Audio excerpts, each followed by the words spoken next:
ഞാൻ എൻ്റെ ഒരു സുഹൃത്തും SFIയുടെ പ്രവർത്തകനായിരുന്ന അഭിഭാഷകനായ ഇപ്പോഴും CPMന്റെ സജീവ പ്രവർത്തകനായ ഒരു അഭിഭാഷകൻ അദ്ദേഹത്തിന്റെ ഫേസ്ബുക്കിൽ കുറിച്ച ഒരു കുറിപ്പ് വായിക്കാം. SFI എന്നാൽ ഇതൊന്നുമല്ല എന്ന് എൻ്റെ കുഞ്ഞനുജന്മാരെ പഠിപ്പിച്ചില്ലെങ്കിൽ വരുന്ന കാലം അരാജകത്വത്തിൻ്റെതായി തീരും. കാലത്തിനും ചരിത്രത്തിനും പ്രതീക്ഷ നൽകാൻ നിങ്ങൾ മാത്രമേ ഉള്ളൂ എന്ന് തിരിച്ചറിയണം.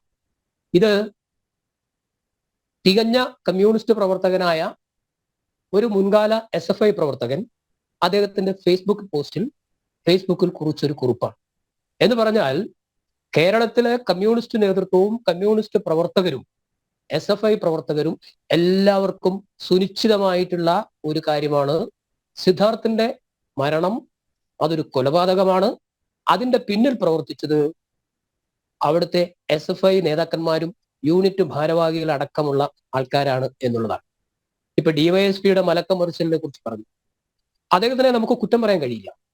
കാരണം കേരളത്തിലെ പോലീസ് സേനയിൽ അംഗമായ അദ്ദേഹത്തെ സംബന്ധിച്ചിടത്തോളം അങ്ങനെ ഒരു നിലപാടെടുക്കുകയല്ലാതെ നിവൃത്തിയില്ല. നമുക്കെല്ലാവർക്കും അറിയാം, കേരളത്തിൽ നാളിതുവരെ നടന്നിട്ടുള്ള രാഷ്ട്രീയ സംഘർഷങ്ങളിലോ അല്ലാതെയുള്ള സംഘർഷങ്ങളിലോ ഒക്കെ ഏതെങ്കിലും ഭാഗത്ത് കമ്മ്യൂണിസ്റ്റ് പാർട്ടി അല്ലെങ്കിൽ അധികാരത്തിലിരിക്കുന്ന CPM വരികയാണെങ്കിൽ പോലീസ് എടുക്കുന്ന നിലപാടുകൾ എല്ലായ്പ്പോഴും അങ്ങനെ തന്നെയാണ്. നിങ്ങളൊന്ന് പരിശോധിച്ച് നോക്കൂ. പരുമല പമ്പയാറ്റിൽ 3 വിദ്യാർത്ഥികളെ കല്ലെറിഞ്ഞ് ആ ജലാശയത്തിൽ മുക്കിക്കൊന്നില്ലേ? ആ കേസ് എവിടെയാണ് എത്തിച്ചേർന്നത്? എത്ര നീചമായി നികൃഷ്ടമായിട്ടാണ് ആ കേസ് അട്ടിമറിക്കുവാൻ വേണ്ടിയിട്ട് അന്നത്തെ ഭരണകൂടത്തിനോടൊപ്പം നിന്ന പോലീസും പ്രവർത്തിച്ചത്. അവസാനം വിധി പറഞ്ഞ ന്യായാധിപന് വിധിന്യായത്തിൽ എഴുതി വെക്കേണ്ടി വന്നു, മരണപ്പെട്ട കുട്ടികളുടെ മാതാപിതാക്കളുടെ ദുഃഖത്തോടൊപ്പം പങ്കുചേരാനല്ലാതെ ഈ കോടതിക്ക് ഒന്നും ചെയ്യാൻ കഴിയുന്നില്ല എന്ന്. നിയമസഭയിൽ അന്നത്തെ മുഖ്യമന്ത്രി ശ്രീ EK നായനാർ ആ വിഷയം സബ്മിഷനായി ഉന്നയിച്ച TM ജേക്കബിനോട് ചോദിച്ചത്, ജേക്കബെ മരിച്ചത് RSSകാരല്ലേ, നിങ്ങൾക്ക് എന്താ ഇതിൽ കാര്യം എന്നാ ചോദിച്ചത്. എന്നിട്ട് മുഖ്യമന്ത്രി നിയമസഭയിൽ പറഞ്ഞത് പാന്റിന്റെ പോക്കറ്റിൽ വെള്ളം കയറിയത് കാരണം കുട്ടികൾ പമ്പയാറ്റിൽ മുങ്ങി മരിച്ചു എന്നാണ്. അപ്പൊ ഇതിനപ്പുറം നമ്മൾ ഇവരിൽ നിന്ന് പ്രതീക്ഷിക്കണ്ട. ഇതേ ഉണ്ടാവുള്ളൂ. ഈ കേസ് അന്വേഷണവുമായി മുന്നോട്ട് പോകുന്തോറും ഈ കേസ് അട്ടിമറിക്കാനുള്ള എല്ലാ നടപടികളും എല്ലാ നീക്കങ്ങളും CPMന്റെ ഭാഗത്തു നിന്നുണ്ടാവും എന്നുള്ള കാര്യത്തിൽ യാതൊരു തർക്കവുമില്ല. പ്രത്യേകിച്ച് തെരഞ്ഞെടുപ്പ് വരികയാണ്. തെരഞ്ഞെടുപ്പ് സമയത്ത് ഇത് പാർട്ടിക്ക് ദോഷം ചെയ്യാൻ സാധ്യതയുള്ള ഒരു വിഷയമാണ് എന്ന് നന്നായി അറിയാവുന്ന പാർട്ടി നേതൃത്വം വളരെ ആസൂത്രിതമായി, മനോഹരമായി, വളരെ സൂക്ഷ്മമായി ഈ കേസിനെ വളച്ചൊടിക്കും, വാദി പ്രതിയാവും, അവസാനം ഒന്നുമില്ലാത്ത ഘട്ടത്തിലേക്ക് എത്തും ഇത്തരത്തിൽ അന്വേഷണം മുന്നോട്ട് പോയാൽ. ഈ അന്വേഷണം സ്വതന്ത്രമായി നടക്കണമെന്നുണ്ടെങ്കിൽ, ഇപ്പോ DYSP പറഞ്ഞു എന്ന് പറഞ്ഞല്ലോ, ഇതില് SFI ഇല്ല, ആൾക്കൂട്ടമില്ല എന്നൊക്കെ. കൽപ്പറ്റ കോടതിയിൽ സമർപ്പിച്ചിട്ടുള്ള ഒരു റിമാൻഡ് റിപ്പോർട്ട് ഉണ്ട്. ആ റിമാൻഡ് റിപ്പോർട്ടിൽ എന്താ പറഞ്ഞിരിക്കുന്നത്? 1 മുതൽ 18 വരെ വരുന്ന പ്രതികൾ മറ്റു വിദ്യാർത്ഥികളുടെ മുൻപിൽ വെച്ച് പരസ്യമായി സിദ്ധാർത്ഥിനെ ആക്ഷേപിച്ചും ആക്രമിച്ചും എന്നാ പറഞ്ഞിട്ടുള്ളത്.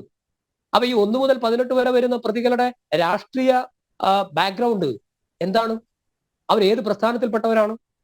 അതെന്താ അതൊക്കെ അന്വേഷിച്ച അറിയാത്ത ആൾക്കാരാണോ അല്ലെങ്കിൽ മനസ്സിലാവാത്ത ആൾക്കാരാണോ ഈ നാട്ടിലുള്ളത്?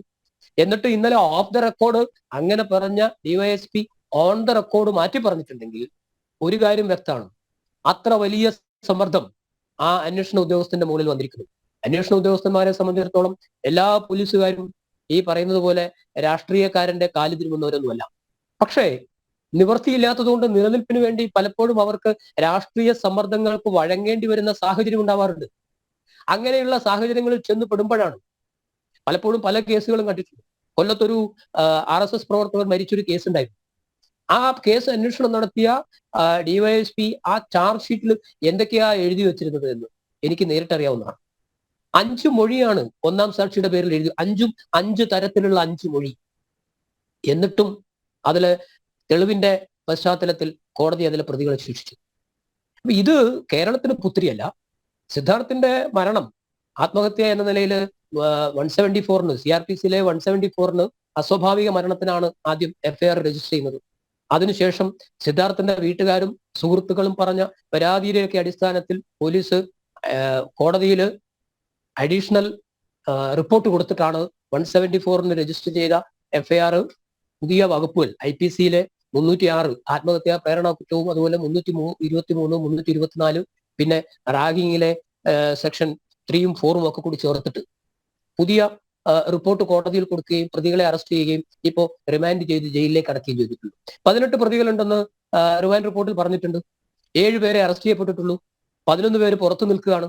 അങ്ങനെ 11 പേർ പുറത്തു നിൽക്കുക തന്നെ ഡിവൈഎസ്പി ഇങ്ങനെ പരസ്യമായൊരു പ്രതികരണം നടത്തുന്നുവെങ്കിൽ ഈ അന്വേഷണത്തിന്റെ ഗതി എവിടേക്കാണ് പോകുക എന്ന് നമുക്ക് ഊഹിക്കാവുന്നതേ ഉള്ളൂ. അതുകൊണ്ട് ഈ ചർച്ചയുടെ ആരംഭഘട്ടത്തിൽ എനിക്ക് പറയാനുള്ളത് ഡിവൈഎസ്പിയിൽ നിന്ന് അങ്ങനെ ഒരു കാര്യം ശരിക്കും വന്നതിൽ ഒട്ടും നമ്മൾ അതിൽ അത്ഭുതപ്പെടേണ്ട കാര്യമില്ല. നാളെ ഇനി അദ്ദേഹം അന്വേഷണത്തിന്റെ ഭാഗമായി തെളിഞ്ഞിരിക്കുന്നത് സിദ്ധാർത്ഥ് ആത്മഹത്യ ചെയ്തതെന്നാണ്. 18 മുറിവുകളുണ്ട് ആ മരണപ്പെട്ട വിദ്യാർത്ഥിയുടെ ശരീരത്തിൽ.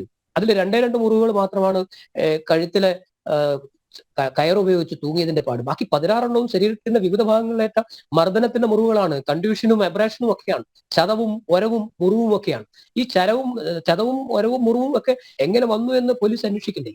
പോലീസിൽ തന്നെയുള്ള ചില ആൾക്കാർ പറയുന്നത് ഇത് കൃത്യമായ കൊലപാതകമാണ്. മർദ്ദിച്ച് അവശനാക്കിയതിനു ശേഷം സിദ്ധാർത്ഥിനെ വെറുതെ വിട്ടാൽ അതുകൊണ്ടുണ്ടായേക്കാവുന്ന കോൺസിക്വൻസസ് ഓർത്തിട്ട് പ്രതികൾ കൂട്ടമായി ചേർന്ന് ബാത്റൂമിന്റെ വെന്റിലേറ്ററിൽ കെട്ടിത്തൂക്കിയെന്നാണ്. ഓട്ടോപ്സി റിപ്പോർട്ട് പൂർണ്ണമായും പുറത്തു വന്നെങ്കിൽ മാത്രമേ അതിന്റെ യഥാർത്ഥ വസ്തുതകൾ നമുക്ക് അറിയാൻ കഴിയൂ. ശരിക്കും ഈ ചർച്ചയുടെ ആരംഭഘട്ടത്തിൽ എനിക്ക് പറയാനുള്ളത് ഈ അന്വേഷണം കേരള പോലീസിൽ നിന്ന് മാറ്റി സ്വതന്ത്ര അന്വേഷണ ഏജൻസി ഏൽപ്പിക്കണം. CBI പോലുള്ള അന്വേഷണ ഏജൻസി വരട്ടെ. കേരളത്തിലെ ക്യാമ്പസുകളിൽ നടക്കുന്ന അരാജകത്വത്തിന് ഇതോടുകൂടി ഒരു അറുതി ഉണ്ടാവണം.